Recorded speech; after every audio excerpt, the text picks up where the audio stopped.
Здравствуйте! В эфире информационный выпуск «Вести. Чеченская Республика». В студии я, Лейла Муртазова, и в начале главные темы выпуска.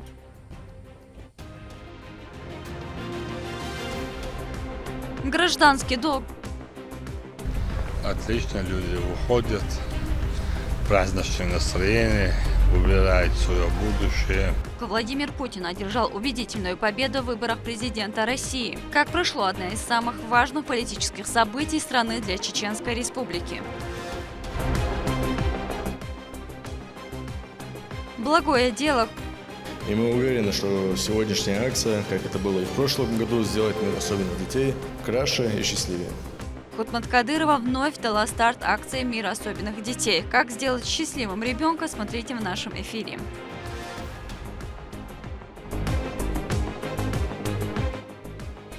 Культурное наследие. В среднем требуется около часа, чтобы пройти по горной тропе и добраться до этого места. Наш корреспондент Амина Тупилагова расскажет об одном из старых башенных комплексов, сохранившегося до наших дней. Что могут поведать историческое сооружение о жизни предков?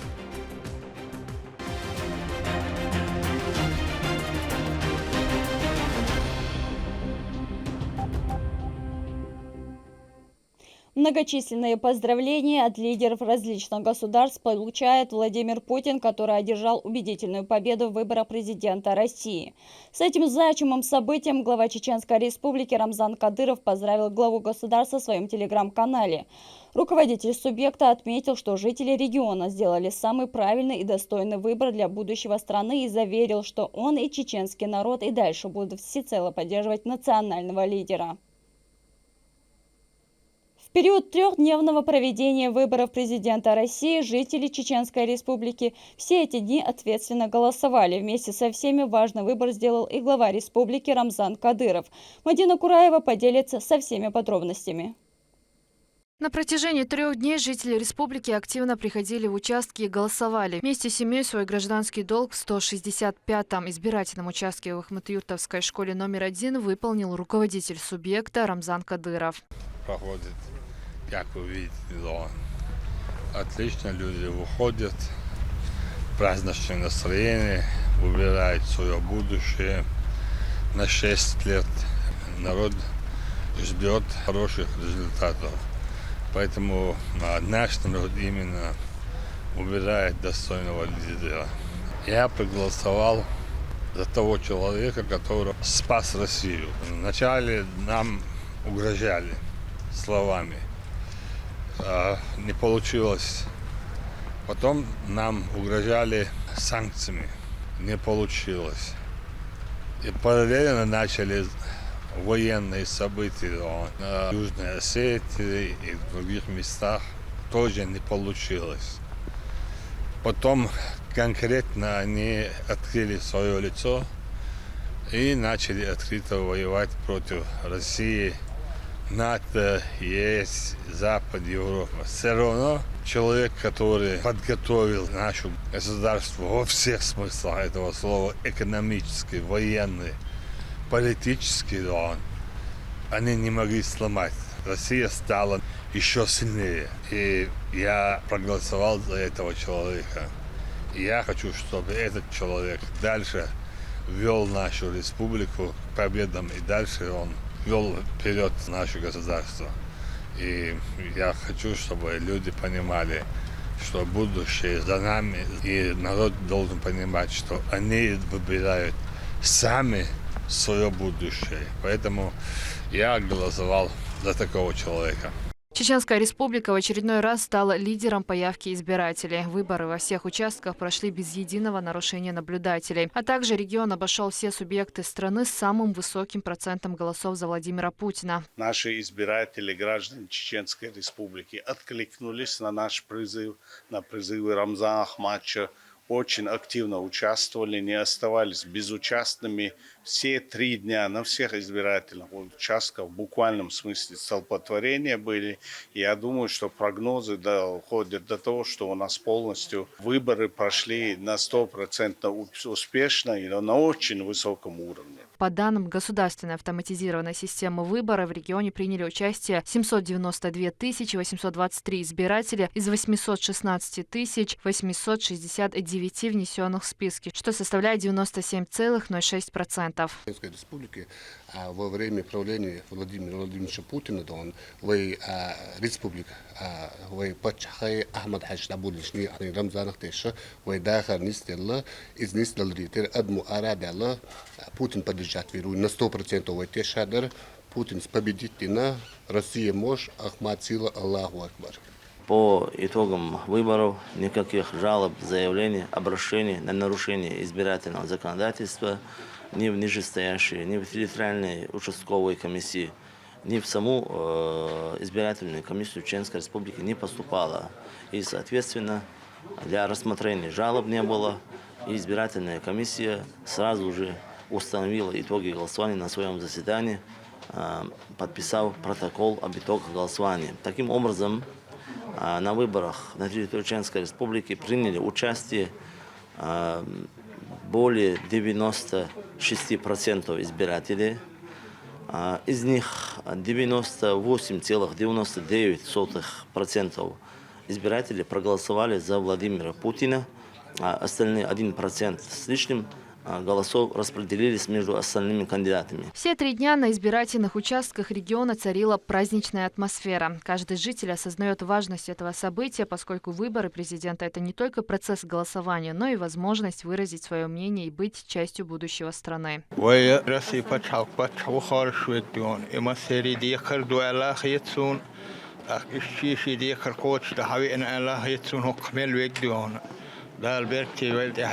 Присоединились к голосованию и вынужденные палестинские переселенцы. Селение Автуры в составе 40 человек с российским паспортом, они приехали в избирательный участок. Этот день считается днем национальной радости для Российской Федерации, поскольку он выражает истинную демократию Российской Федерации. Этот день очень важный, и для нас очень важный, и для России важно, чтобы выбрать будущий президент этой страны. Своим правом проголосовать воспользовались подсудимые. В следственном изоляторе номер 1 для них организовали участок. Подготовительная работа была проведена заранее. Сформированы списки избирателей, также их проинформировали об избирательных правах, порядке и процедуре проведения голосования. Всего же в течение 3 дней на территории региона задействовали 521 участок, в том числе 11 временно образованных, которые были подготовлены на самом высоком уровне. Отдать голос граждане могли и дома, также на онлайн-платформах. Мадина Кураева, Магомед Ахматов, Вести, Чеченская Республика. В честь ежегодной акции «Мир особенных детей», инициатором которой является заместитель руководителя секретариата главы субъекта, куратор сферы здравоохранения региона Хутмат Кадырова, прошел благотворительный ифтар. На торжественном вечере пригласили пациентов республиканских детских реабилитационных центров, а также дети, прибывшие из Палестины. Турпал Тайсумов расскажет, как прошло мероприятие. «Мир особенных детей» – это акция направлена на то, чтобы подарить радость ребятам с ограниченными возможностями здоровья. Ее инициатор – заместитель руководителя секретариата главы субъекта, куратор сферы здравоохранения региона Хутмат Кадырова. Внуки первого президента Чеченской Республики, героя России Ахмата Хаджи Кадырова, лично посетили благотворительное мероприятие. Здесь также присутствуют официальные лица. Среди юных гостей – беженцы из Палестины вместе с матерями, а также сотрудники центров реабилитации. В показанном ролике были раскрыты все детали проделанной работы, проведенной при участии регионального общественного фонда. Новость о благотворительной акции «Мир особенных детей», инициированная заместителем руководителя секретариата главы Чеченской Республики, куратором сферы здравоохранения Хутмат Кадыровой, разлетелась по всему региону. В первые же минуты старта тысячи откликов и добрых напутственных слов поступало в адрес организатора благотворительности. В республике проходит благотворительная акция «Мир особенных детей». Ежедневно в Республиканский детский реабилитационный центр приезжали десятки неравнодушных к проблемам детской реабилитации людей. Начиная от крупных чиновников, заканчивая простыми жителями региона, каждый стремился быть причастным к этой великой миссии добра.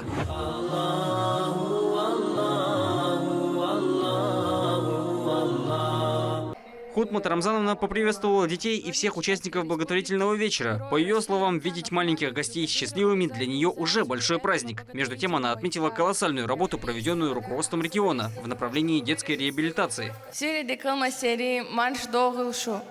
Сегодня, в этот священный месяц Рамадан, мы собрались для того, чтобы выразить свою любовь к особенным детям и солидарность к их родителям. Мы собрались в то время, когда каждый пост, каждая молитва, каждое доброе дело приобретает особое значение. В этом году мир особенных детей принимает у себя в гостях детей из братской Палестины, чью боль и страдания разделяют весь чеченский народ. Это не просто акция, это мост между сердцами и свет надежды в их глазах. Я хочу выразить особую благодарность главе Чеченской Республики, герою России Рамзану Ахматовичу Кадырову за организацию этого благотворительного ифтара для особенных детей. Его поддержка, щедрость и забота о каждом ребенке – пример искреннего служения Всевышнему. Благодаря его вкладу мы делаем мир особенных детей с каждым днем все лучше и лучше. И символично, что по традиции мы начинаем нашу акцию в Рамадан, в лучший из месяцев, дарованных нам Всевышним. В месяц милосердия, прощения и особого благословения. Пусть каждый из нас найдет в своем сердце место для доброты и желания сделать этот мир лучше. Пусть в этот священный месяц каждый пост и каждая молитва принесет мир и счастье в семьи Палестины и в сердца наших особенных детей.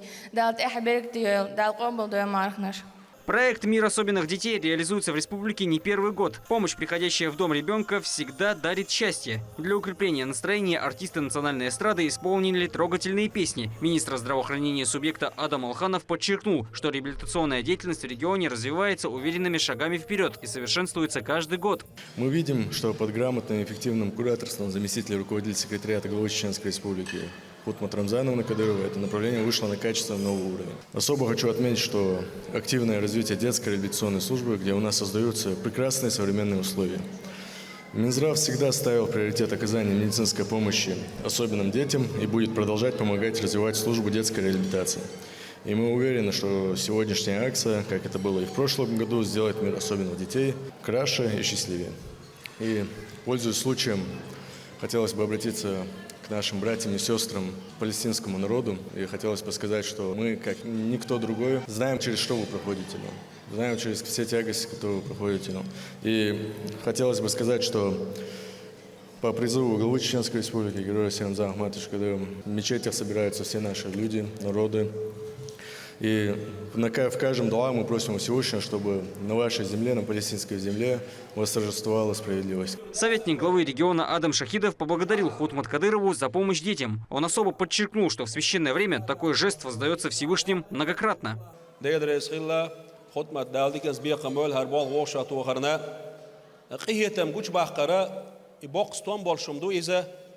يلشنو صلى الله عليه وسلم إن ارحموا من في الأرض يرحمكم من في السماء لا تعبوا شارق إيه تنبيلش الله دال إيه تنبيل بشوخ الله ويا الله دال إيه نجوا حشتا دويا الله دال وإيه تمغبير بو يلشنو حديث عوان حيقنا عليه الصلاة والسلام لا تحضرش دولش دال خلق إيه تنبيش خيلش الله دال إيه تنبيل بشوخ. Весь вечер ребята провели в радости, и это неудивительно. Вкусные столы и показ мультиков – это радость для каждого ребенка. Однако на этом торжество не заканчивается. Впереди для этих маленьких чудес приготовлен еще один особенный сюрприз. Каждому мальчику и девочке были переданы коробки с игрушками. Радости не было предела, причем не только у детей, но и у родителей. Очень рада за этот праздник, за этот ужин. Очень рада. Спасибо, Хутмат Кадыровна, за этот встречи. Мы надеемся еще раз встретимся. И такой хороший вечер будет у нас. Мне очень понравилось. Она очень красивая была сегодня. Вечер был красивым, понравилось всем, а кадры счастливых детей растрогают каждого человека, который также может подарить частичку радости. Главное не забыть это в месяц Рамадан. Турпа, Лолита Исумов, Ислам Ибрагимов и Ахмед Хизриев. Вести. Чеченская Республика. Региональный общественный фонд имени Героя России Ахмата Хаджи Кадырова в очередной раз провел благотворительную акцию, в рамках которой помощь получили воспитанники Центров социально-психологической реабилитации детей, а также техническую поддержку оказали и батальону Юг Ахмат, далее Амина Тупилагова.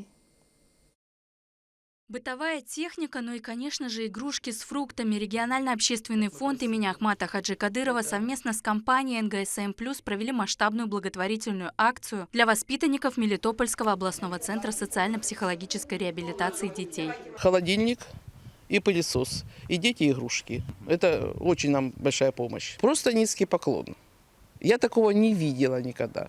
Я работала с инвалидами, была директором центра реабилитации инвалидов, строила его в городе. Ну, такой помощи я никогда не видела. Вы знаете, это просто.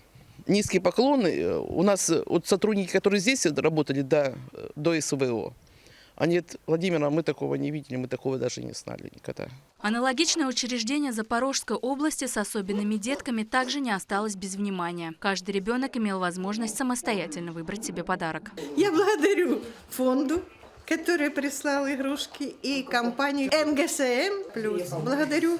И я говорю, что мы всегда открыты, чтобы встречать вас и ваши подарки, и будем благодарить Бога за то, что вы нас благословляете. В рамках благотворительной акции также батальону Юг Ахмат Министерства обороны России были переданы ключи от автомобиля Нива.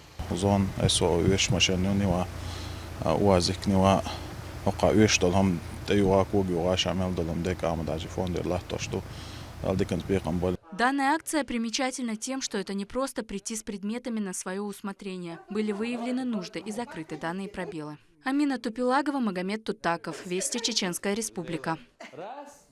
1000 кур и 3000 буханок хлеба было роздано в исправительной колонии номер 2 селения Чернокозово. Благотворительная акция проведена региональным общественным фондом имени Героя России Ахмата Хаджи Кадырова в рамках священного месяца Рамадан. Подобная поддержка оказывается не впервые. Фонд регулярно помогает заключенным в СИЗО, особенно в религиозные праздники. Руководство республики во главе с Рамазаном Ахматовичем Кадыровым, а также благотворительный фонд не забывает заботиться о жителях республики, попавших в места лишения свободы, не только по праздничным и знаменательным событиям, но и в обычные будние дни оказывает помощь, за что как осужден, так и администрация учреждения благодарна им. Известные богословы, помощник главы Чеченской Республики Адам Джаваттаханов и директор департамента по взаимодействию с религиозными и общественными организациями, администрация главы и правительства региона Аслан Абдуллаев провели беседу с осужденными.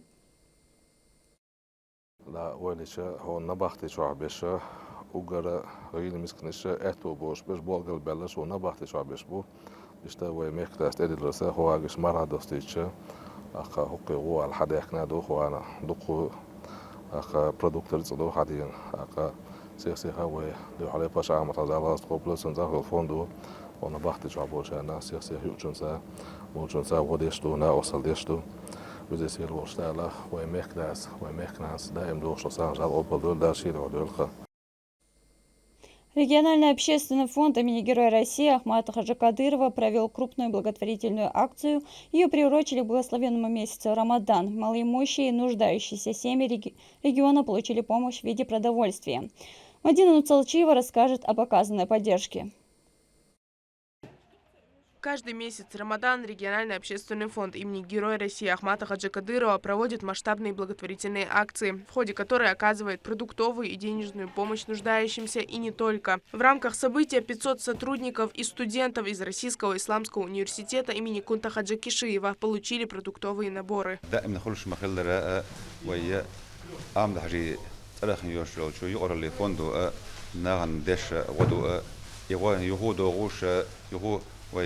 إسلامك ونسيت وكاجير نسي تاغنا مرحبا بوين يسخاني وين ويش خين شو ح ولي شو عندكم دو إذا خباء عدونا وتم قد سعيز الأغزر خالر بولكا بوش دقة خباء سميان ده شو جت دو إذا خباء سميان تاغنا خباء دوزلا شيء هو سماحة مرخادش وخا يشوش فرقتو خلر بوق مع نقطة دقة.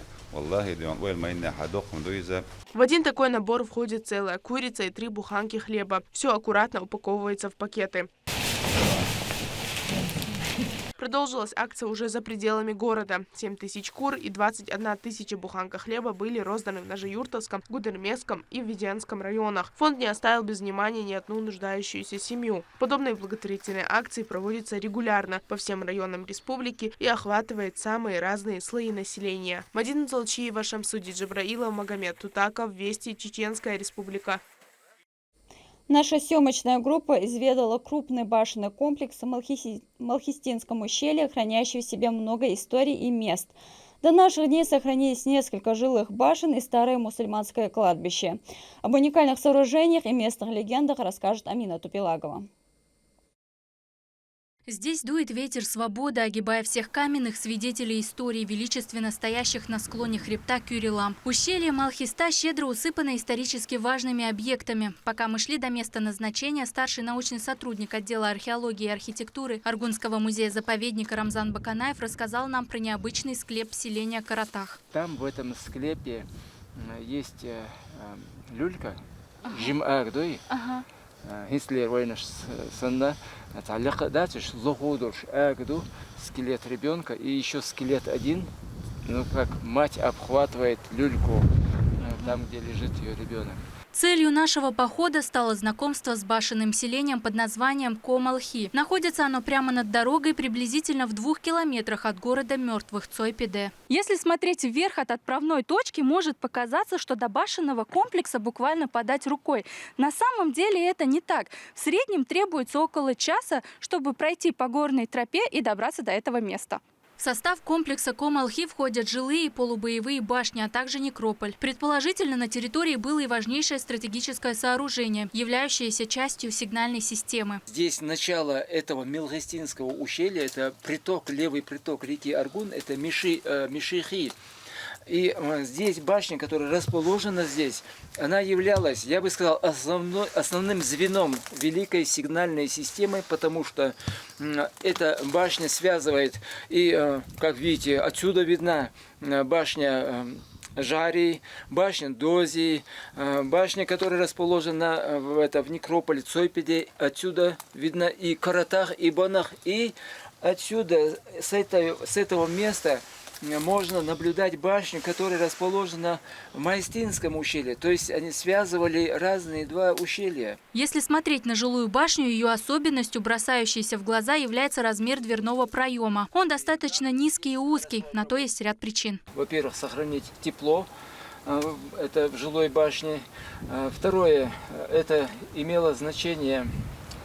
Это фортификационные решения этой башни. Специально делались низкие двери для того, чтобы в случае нападения врага, чтобы в доспехах воин, враг не мог проникнуть. Даже если он пробьет эту дверь и входит в эту башню, он должен в этих своих тяжелых доспехах еще наклониться, нагнуться. И обороняющимся легко было поразить врага. Боевые и сигнально-сторожевые башни не предназначались для проживания, а те, в которых обитали люди, были очень интересны по своему строению. На первом и втором этаже располагали скот, выше уже помещения для проживания семьи. В этой местности строения могли возводиться до 7 этажей ввысь. В случае угрозы извне закрывались и эти проемы, и там дополнительно пробивались смотровые щели, бойницы, дополнительно строились машикули. Здесь вообще надо иметь в виду, что над каждым входным проемом были машикули. То есть, что такое машикули? Это машикули с французского «бить в шею». Это иностранное слово, свое чеченское название имеется. И обязательно над входным проемом были именно вот эти машикули, откуда сбрасывали камни. Особого внимания здесь заслуживает некрополь. Он находится чуть выше и дальше, отдельно от самого башенного комплекса. Могилы здесь будто бы возвышаются над землей. Дело в том, что местность здесь каменистая, и выкопать 2-метровую могилу достаточно проблематично. Поэтому в земле делалось небольшое углубление и выкладывалось вот такое вот основание из сланцевого камня. И уже в него укладывали усопшего. Погребений здесь достаточно много. Это говорит о том, что, несмотря на достаточно суровые условия, когда-то башенный комплекс Комалхи был густо населен. На всех надгробиях мы можем наблюдать вот такие вот отверстия. Объясняется все достаточно просто. Камни для них брались у подножья горы и доставлялись волоком при помощи животных вот на это место. Бурная жизнь жизни голоса людей сменились покоем и тишиной. Долго можно вглядываться в руины башен и могилы, которые, словно каменные стражи, остались стоять здесь навечно, безмолвно охраняя завещанную им историю. Амина Тупилагова, Сайтамин Мусаев, Магомед Бараханов. Вести. Чеченская Республика. К этому часу это все события. Еще больше новостей вы можете узнать на наших социальных платформах и в приложении «Смотрим». С вами была Лейла Муртазова. До новых встреч в эфире.